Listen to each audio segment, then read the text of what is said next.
Dragi moji, danas sam rešio da budem dobar vernik.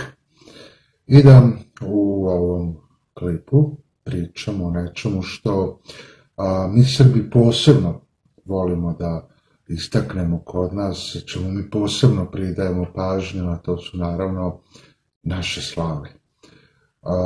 Mi Srbi smo poznati po tome da jednostavno volimo da se pokažemo pred Bogom, da želimo da nas Bog poštuje kao što mi poštujemo njega.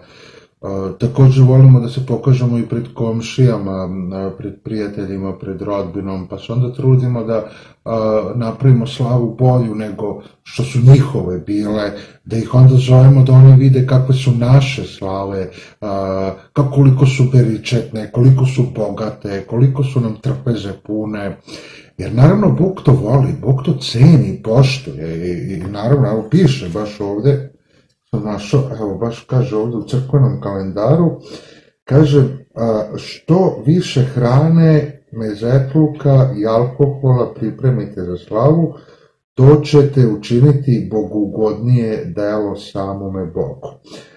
Što više novca ostavite svešteniku pri svečenju vodice, to će vas sveštenik više poštovati i više će vas blagosiljati i dati blagoslov od Boga. Sve to lepo piše, to je to.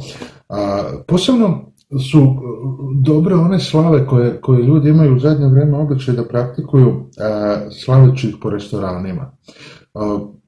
U poslednje vreme, to su ipak neka moderna vremena i sad veliki broj ljudi se odlučuje da slave proslavi u restoranima i to je po meni jako dobro, jer mislim da se na taj način prosto približavamo veri, posebno s obzirom da je slava porodična, da mi celu porodicu, umesto da budemo u kući, mi ih izvedemo u restoran, iznesemo ikonu, slavski kolač i onda posebno približavanje Bogu je onaj trenutak kada pevaljka sa golim dupetom krene da vrcka oko stola gde je taj slavski kolač. Ja mislim da nekako mislim da Bogu to posebno odgovara i da Bog to jako voli i da ta neka prisnost Bogu nas čini bliži njemu. To je po meni fascinantno, zaista.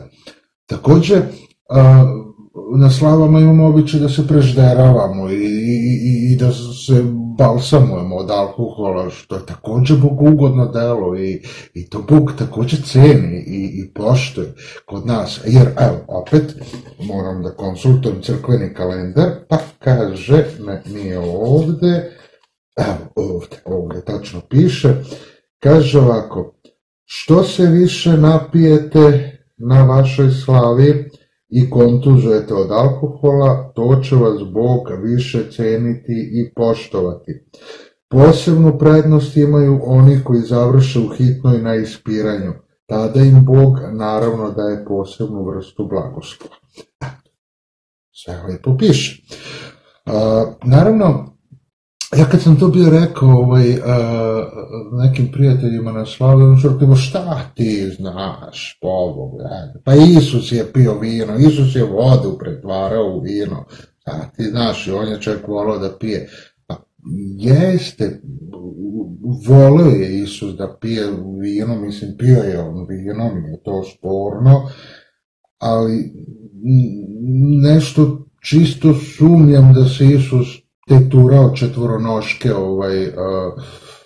posle tog pijenja vina i da je bauljao po podu, ali opet, kažem, ovo su moderna vremena i ja sam ubeđen i naprosto sam siguran da je Isus u ovom trenutku i u ovom našem dobu prisutan i da on ode, recimo, na slavu ili da on sad krene da pije vino, ja garantujem da bi on završio u hitnoj ispiranju. Eto, to sam siguran.